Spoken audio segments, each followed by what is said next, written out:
Kevin Rudd's taken aim at former Labor Party powerbroker Graham Richardson, who's again suggesting the Foreign Minister and 2 lieutenants are plotting to overthrow Julia Gillard. Mr Rudd says he's working with Julia Gillard to ensure Tony Abbott doesn't become Prime Minister. Political correspondent Tom Eagleton has more from Canberra.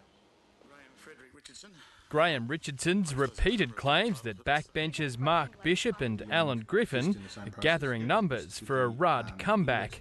They've stayed mum. Now the Foreign Minister's downplaying his relationship with them. I think in the last couple of months I've probably seen Griffo twice, and Mark Bishop, I don't know how long it's been since I've seen Mark, but a long time ago. Mr Richardson says Mr Rudd has form. He knows how to run long-term campaigns of guerrilla warfare, he writes in today's Australian.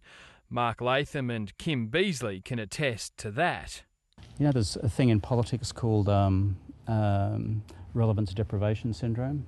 Is Mr Richardson suffering from that? Probably. He also described Mr Richardson as a mouthpiece for the ALP's factional bullies, who he's blamed in the past for unseating him as Prime Minister. Is Mr Richardson taking hundreds of thousands of dollars a year at the moment in salaries to go out there and bag the Labor Party and Labor government every day? Probably.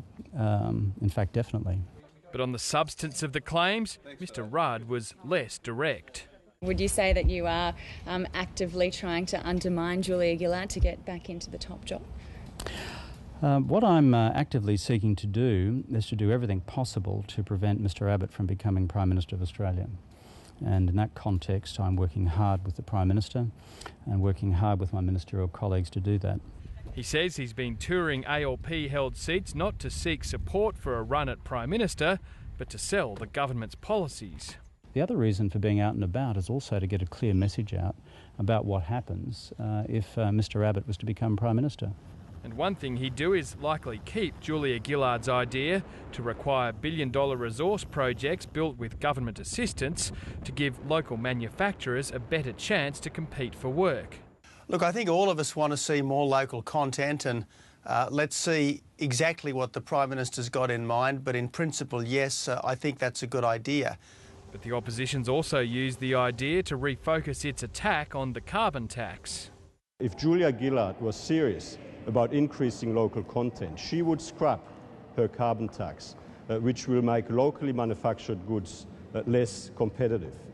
An opposition-dominated inquiry's predictably recommended Parliament kill off the carbon tax. So between now and 2050, the carbon tax will cost the Australian economy $1 trillion in today's dollars.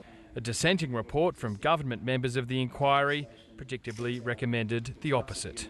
And there are many ways in which Australian manufacturing can benefit from a clean energy future. The International Monetary Fund issued a less politically influenced view of the carbon tax today. It says it's a good idea. That was part of a report card on the Australian economy, which said, amongst other things, that house prices are overvalued by up to 15%, that there was enough fiscal space to delay the surplus past next financial year, and that the mining tax could be broadened to help pay for the elimination of other inefficient taxes. Tom Eagleton, Late Line.